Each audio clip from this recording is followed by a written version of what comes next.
Muy bien, continuamos con esta segunda parte. Vamos a meternos de lleno en la metodología del estudio de impacto. Vamos a hablar sobre la metodología más general o la que mayormente se usa. Existen otras. También, como les dije en el video anterior, pueden consultar la bibliografía que se encuentra como guía de metodología de evaluación de impacto ambiental. También acompaña la guía de elaboración de evaluación ambiental estratégica y acompaña la de participación pública. Esos tres documentos está bueno tenerlo, así que eh, lo tienen para descargar. Con respecto a un estudio de impacto ambiental, Eh, la idea es poder mostrar la relación que tiene tanto la causa con el efecto, que la manera simple y mayormente usada tiene que ver con un esquema de matriz, que es la matriz de Leopold. Es lo que se puede ver a su derecha en la pantalla, eh, donde vamos a ubicar, por un lado, las acciones impactantes y por otro lado los componentes ambientales y sociales. Ahora vamos a verlo a cada uno en detalle.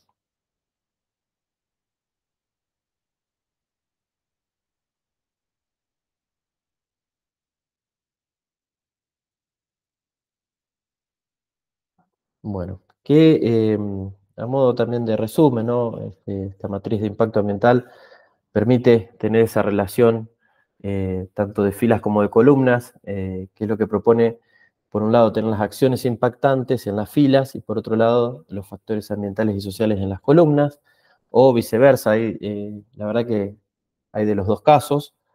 Eh, Cada una de esas celdas que se va a ir conformando de esa matriz va a tener un valor eh, y un potencial impacto ambiental o social. Lo que se usa habitualmente para ayuda visual tiene que ver con una matriz cromática. En este caso yo puse de 3, pero puede haber de hasta 5 o 6, marcando la intensidad que tiene cada uno de esos valores, ubicados por rango en muchos casos. Y esto es un poco lo que les comentaba. A modo de ejemplo, podemos ver en el caso de las columnas los distintos factores. Yo en este caso pongo factor 1, 2, 3, 4 y las acciones. Estas acciones pueden ser movimientos de suelo, puede ser la generación de ruido, puede ser la generación de residuos. Cómo va a afectar a los distintos factores ambientales.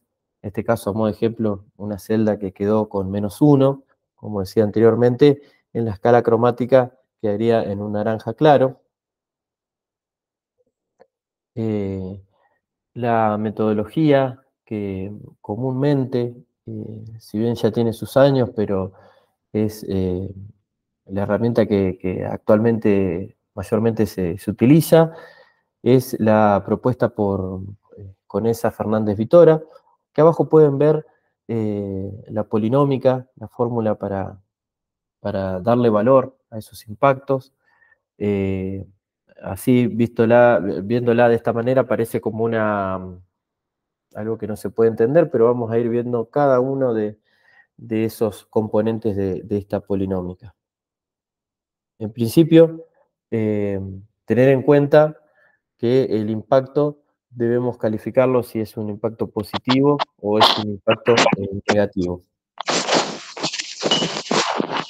Por otro lado, vamos a medir la intensidad de ese impacto, que a modo de propuesta, ¿no? Siempre puede ir en esta escala de valores, desde baja a un impacto total, de destrucción total de un factor. La extensión, muchas veces son proyectos muy puntuales y localizados, otros pueden ser que ocupen el área de influencia, y otros, bueno, de mayor escala incluso. El momento que se puede dar, ¿sí? Puede ser que el efecto se manifieste en el corto plazo, mediano o a largo plazo, o que el mismo efecto sea instantáneo. La persistencia de ese efecto desde que aparece hasta que desaparece por medios naturales o por las distintas medidas que se proponen como correctivas. Eh, que van desde menores a 1 año, de 1 a 10, o se considera ya como permanente cuando es mayor a 10 años. La reversibilidad también es la posibilidad de reconstruir ese factor, ya sea a corto, a mediano o a largo plazo. Algo que ya habíamos nombrado anteriormente, que tiene que ver con los impactos que son cuando se mide la sinergia. Muchas acciones que se dan tienen que ver que puede ser que esos impactos sean, por un lado, acumulativos, donde un impacto se suma. En el caso de los impactos de cuando hablamos de sinergia, son impactos que se multiplican. En algunos casos concretos, lo que se puede dar, eh, no sé, por ejemplo, yo hace un rato nombraba sobre plantas depuradoras de líquidos locales en muchos municipios, por lo general se encuentran alejadas de la ciudad. En muchos casos se da que los basurales, los rellenos sanitarios se encuentran al lado. No solo es un impacto acumulativo, sino que se da un impacto sinérgico en el caso del agua subterránea, en el caso de las plagas, en el control de plagas, en las emisiones de gases, ¿no? Así que para tener en cuenta. Bueno, como nombraba recién, los impactos de acumulación, acumulativos, que es algo que se viene dando, ¿no? Un poco ya lo nombré en el video anterior, con los estudios que hay de impactos acumulativos en las offshore. La recuperabilidad, que puede ser total, parcial, o cuando puede ser irrecuperable y en distintos tiempos, ya sea menor a 1 año, de 1 a 10 o mayor a estos 10 años, siempre con la aplicación siempre de medidas de mitigación o correctivas. Y tiene que ver también si esos efectos son directos o indirectos. También se cuantifica. Todo eso va cargado en esa polinómica, junto con la periodicidad, también si es periódico, si es irregular o si es continuo, para que llegara a la matriz.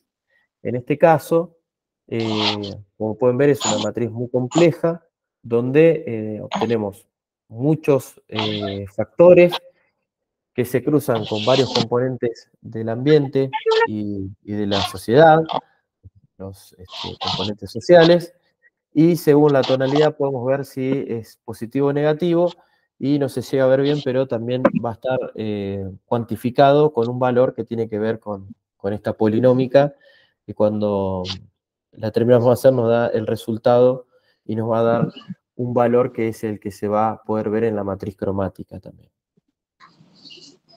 Esto es un poco lo que, en detalle, lo que no se lograba ver. Tenemos en las columnas los factores ambientales y sociales. Pueden estar agrupados, ¿no? Por geológicos, pueden ser de suelos, de atmósfera, de flora, de fauna. Los sociales pueden ser de calidad de vida.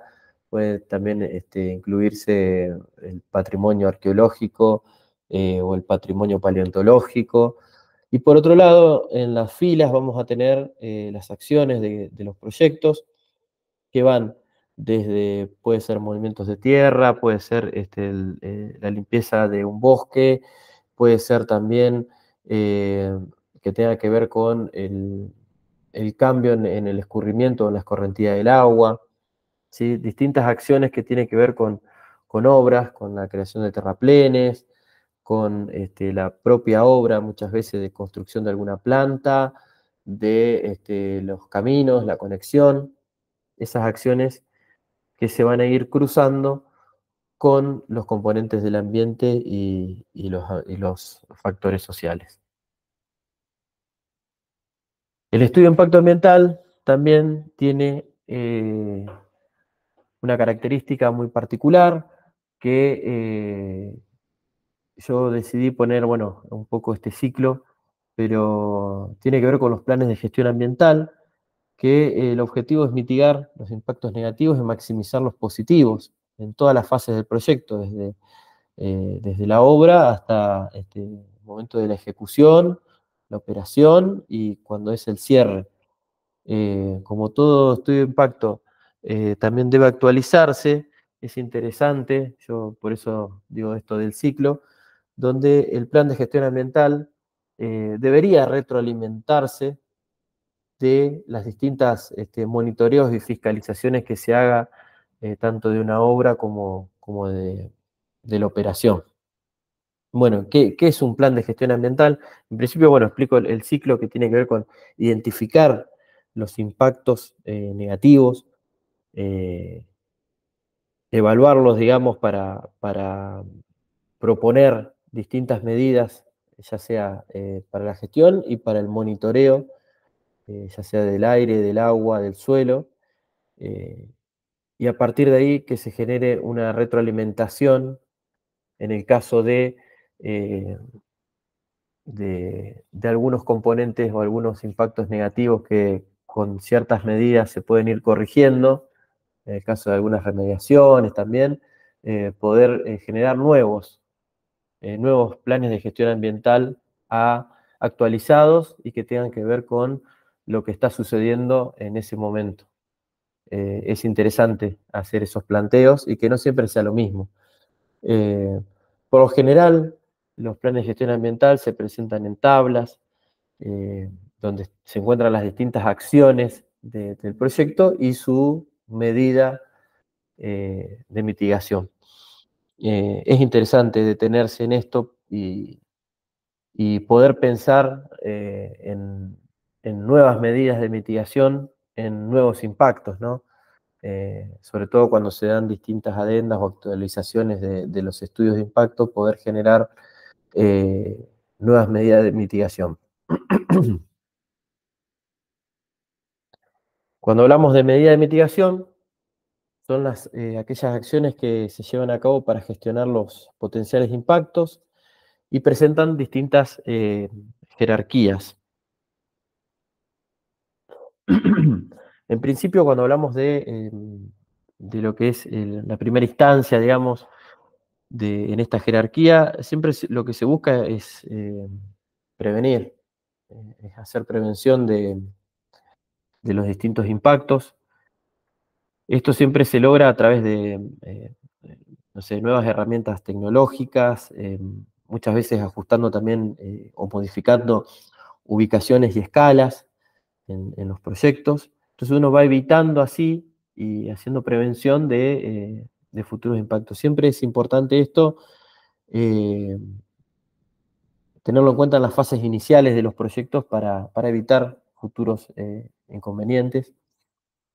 Con respecto a minimizar, es una instancia posterior eh, que tiene como objetivo es reducir los impactos negativos, siempre y cuando los que no puedan ser evitados, ¿no? Eh, ya sea disminuirlos en cuanto a duración, en cuanto a la magnitud eh, o al alcance. Eh, otro, Otra medida tiene que ver también con la restauración, que implica, bueno, la recuperación de distintos valores ambientales que afectó el proyecto. Fundamentalmente se pueden aplicar durante etapas de ejecución o en la operación, y también es fundamental en la restauración cuando se da el cierre del proyecto, un cierre de obra o cierre de proyecto.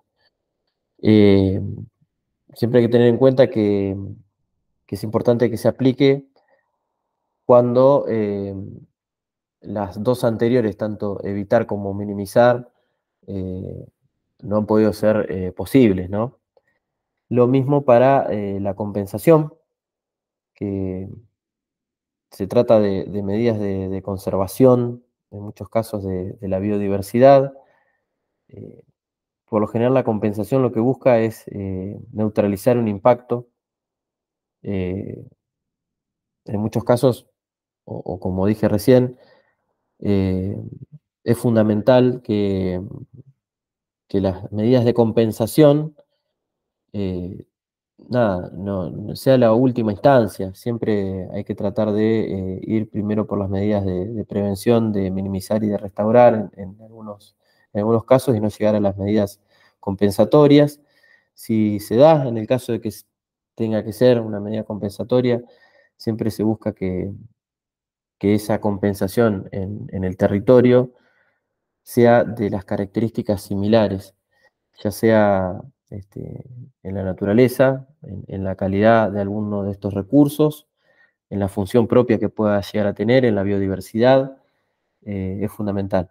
Pero bueno, uno siempre intenta darle eh, fundamentalmente a las medidas de mitigación, pero que tengan que ver con la prevención y la minimización de estos impactos negativos. Y en algunos casos, cuando es inevitable, llegar a la restauración y y a la compensación. Hasta acá es, es esta presentación.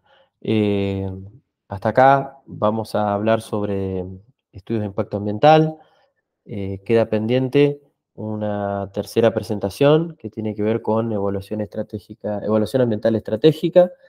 Así que, bueno, gracias por su atención y ante dudas o consultas, pueden escribirnos por la plataforma, tanto a mí, a Fernando Buet Constantino, como a mi colega Nicolás García Romero, eh, para consultas, dudas, y bueno, espero que tanto el módulo 4 como el módulo 5 les haya servido, y bueno, esperemos también encontrarnos en otras instancias y trabajando, eh, ya sea con estudios de impacto ambiental o en distintos informes, así que esperemos vernos. Bueno, muchísimas gracias y, y los dejo con la tercera presentación.